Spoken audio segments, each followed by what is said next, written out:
So welcome back to my channel, and today I want to talk to you about my conversion story, because I don't have anything really else to talk about today. Nothing else to talk about today. Just haven't been feeling very talky lately.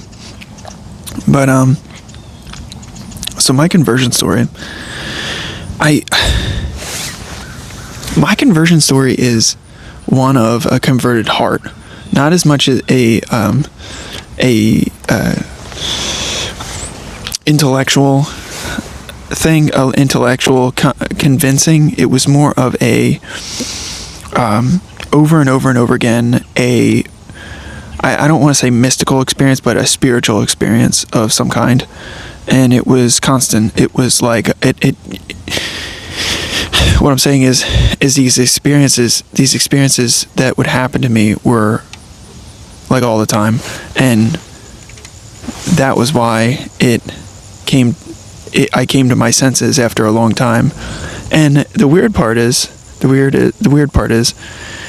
having been baptized Catholic and gone to confession and received the Eucharist and having been confirmed, I had kind of like a base knowledge, I guess. Like I knew that the Eucharist I knew that the Eucharist is God. And it's like, I knew that that's what they thought. I honestly never really thought of the Eucharist, after that. Like after confirmation and stuff, I never really, I just didn't really think of it, It wasn't something on my radar at all. And neither was Mary. That's the weird part. Neither was Blessed Mary. And that's why it's kind of funny, because it's not funny. I'm not saying it's funny. It's just, I never really thought of these things. So that's why I think that there was never a conversion. The only thing I could, when it come to Catholicism, the only thing I could think of was like supposed abuses that happened and the cover-up of abuses that happened. That's the only thing I could think of. And Catholics like, like woke Pope or something. Like I didn't think of Catholicism as anything other than a rigid, rule-oriented religion that kind of was disciplined in routines like kneeling and standing and receiving communion and saying the Holy Mass. Like I thought of it as like kind of just like some kind of rigid religious dogma that was not in tune with like a universal way of looking at things. And so the reason I said that I was baptized Catholic, that's kind of relevant, but I had college years, okay? And a lot of people know what I mean by I had college years. I had my partying years, and I never really was one of those people. Like, when I was in high school, I always looked at the party crowd as, like, dumb. I'm like, what is wrong with you? Like, but there wasn't really right-wing Twitter when I was around. There wasn't right-wing views weren't getting their foothold yet. There was no Trump yet. And it was all, like, the leftists were just on the march, Everything was getting taken over. It was the Obama years, right? So I had nothing to really compare it to. I didn't have those people online saying, like, why did people party? Like, and why do people involve themselves in this degeneracy? Like, why, because the right-wing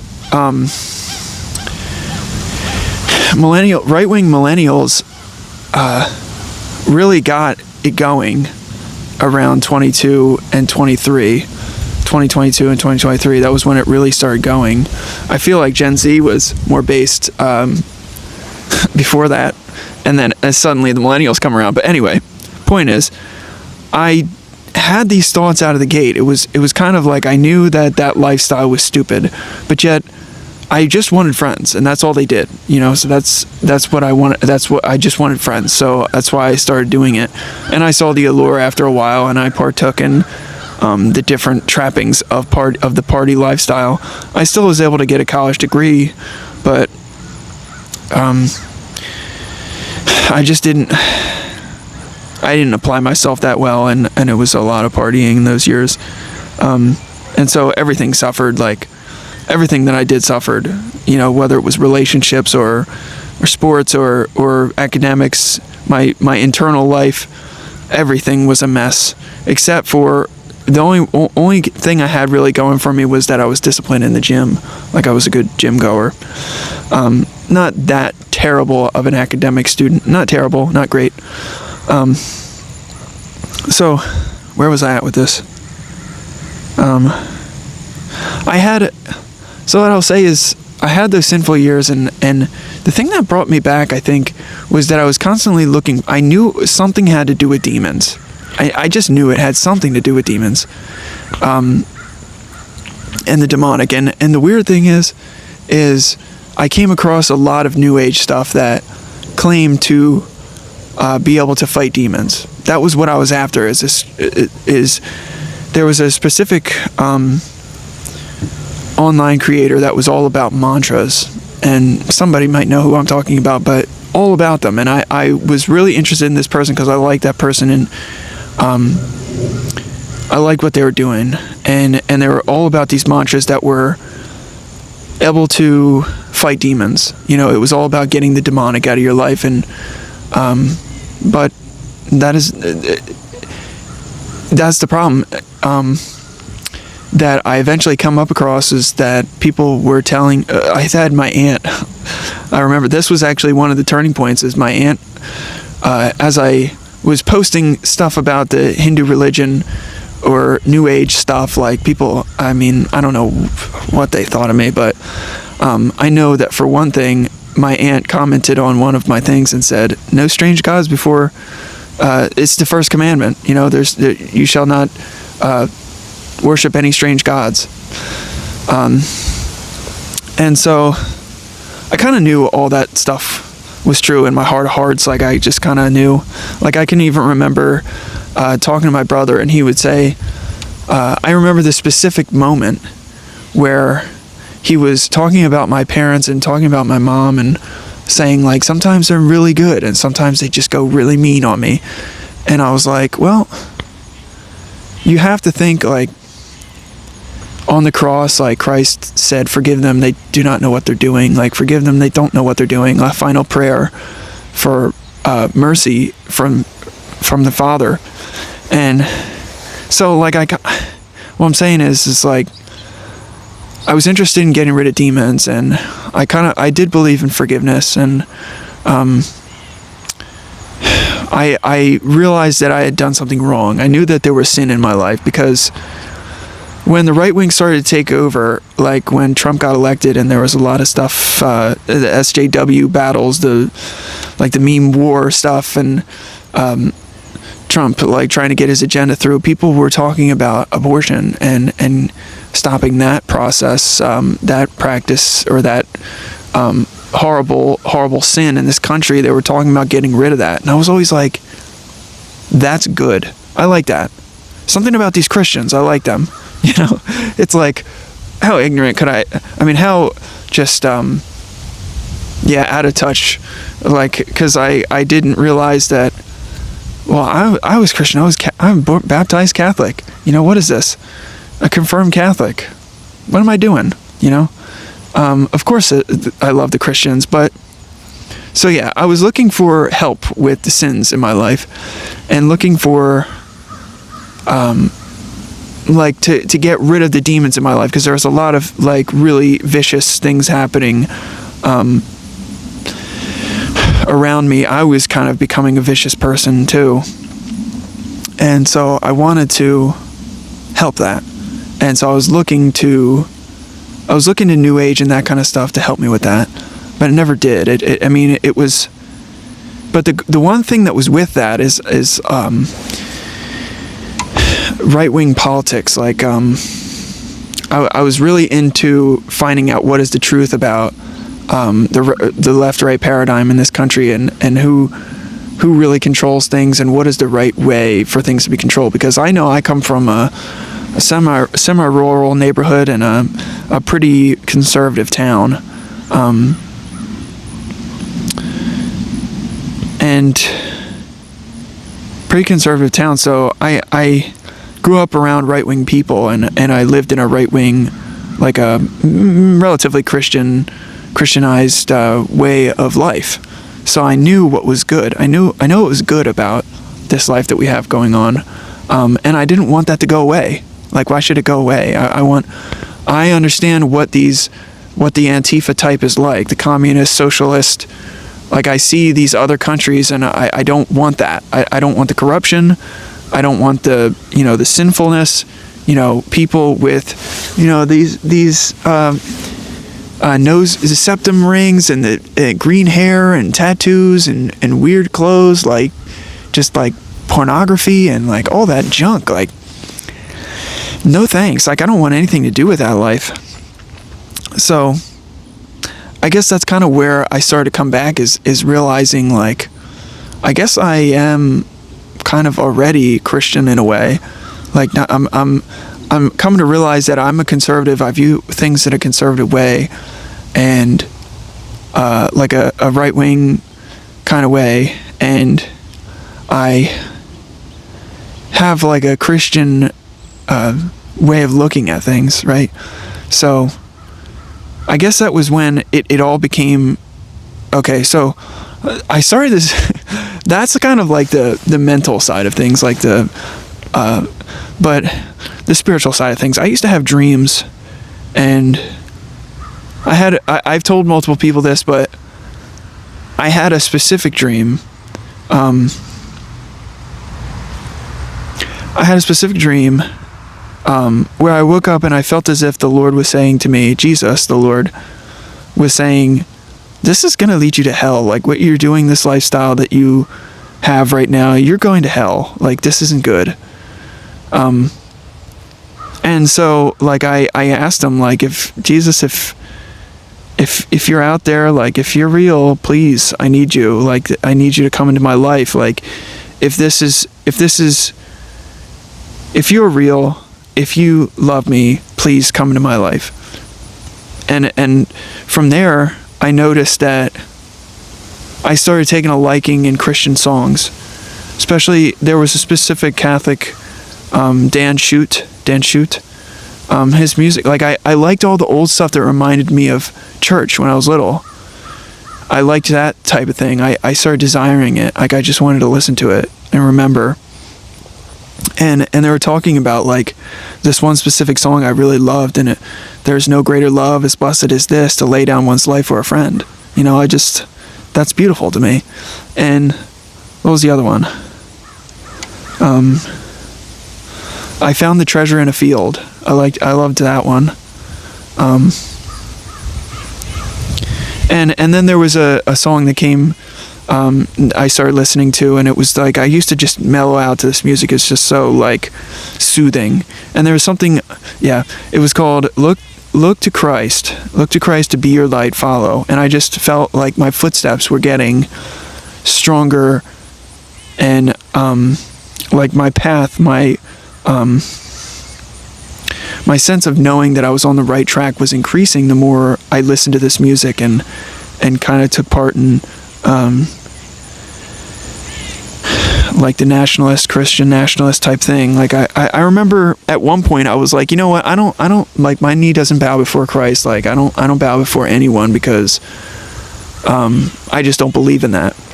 And I remember at that point in my life, it started to become a crisis, because it was like, it's either this new age stuff or the Lord, the one true God.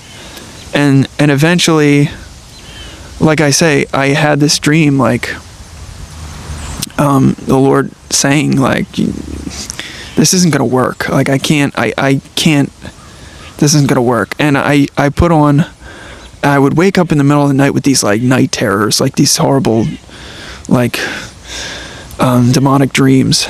And I'd put on Christian music, and I had this weird, overwhelming sense of, like, driving out the demons that were hurting me. Like, when I put on the Christian music, it was like they were like in pain, and I liked it. It was like, when the demons are in pain, I like this. And the Lord was, like, almost saying to me, yes, that's right. It's me. you know? Like, pay attention. I'm talking to you right now. This is what I'm talking about.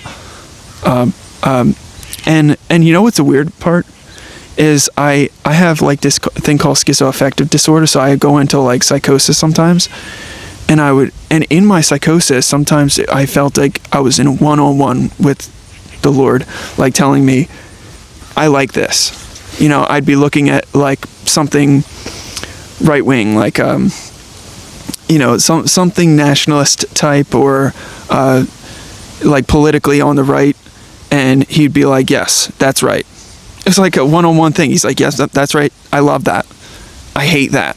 You know, and sometimes I feel like the demons are all around me, and they hated Trump, and they hated anything like anti-infanticide and anti-woke and all that stuff. It was like I could almost feel the angels and the demons, and it was like the demons would just be like in pain, and they'd hate it. Like when I post stuff about Trump or something, and they hate the Lord, and the angelic was just so like happy, and the Lord's happy, and I just when I'm in that psychosis, it's almost like the veil between here and heaven is like gone. Like I'm not saying I'm mystical or something, but like you could almost sense the two different sides being right there and fighting each other, and it was like a school. Like you start to realize, well, that the Lord loves this, and the demons hate this, so this must be good. It was like, it's just so black and white at some point. And well, yeah, there was also, I want to talk about this. There was this one time where I was starting to I was really in psychosis, and I thought that I was going to be like a guru, or I thought I was like, you know, sometimes people get like the demons of New Age get in them, and I thought I was like becoming, like a guru or something. I couldn't figure it out. Like I thought I was channeling spirits and all that stuff, and like I was like the last one that knew about this, and my dad was like trying to help me with this. Like I think he was trying to figure out if I needed to go to the hospital or whatever it was. But I remember going up to my room and putting on, and it was the Agnus Dei, Lamb of God, you take away the sins. This is when I was liking that type of music. And in my interior, I had this, it was like this light, light. And it went sign of the cross inside me. Like, I don't know how to explain this, but I was like laying there, and the sign of the cross like this. And for some reason, the words signed and sealed came to me, and I don't know why. I didn't know what that meant, and it became very important later on. Like, signed and sealed, what does that mean? Like, I don't know. I just felt like the Lord was constantly saying, you are mine, like, you are mine. And I think that's where I'll leave it for now. This has gone on long enough. It's kind of a long video right now, but I know the Lord I asked him to come into my life. I knew that he was knocking. I knew that he was knocking, and I asked him to come into my life, and he just told me, you are mine. That's what he, and he always said, you and me and me and you. You know that song, The Summons? It was before, it was like when I found that song, and it was, will you let my life be, it's something, The Summons, look up The Summons, maybe I'll put the link. Me and you and me, that's what he said to me.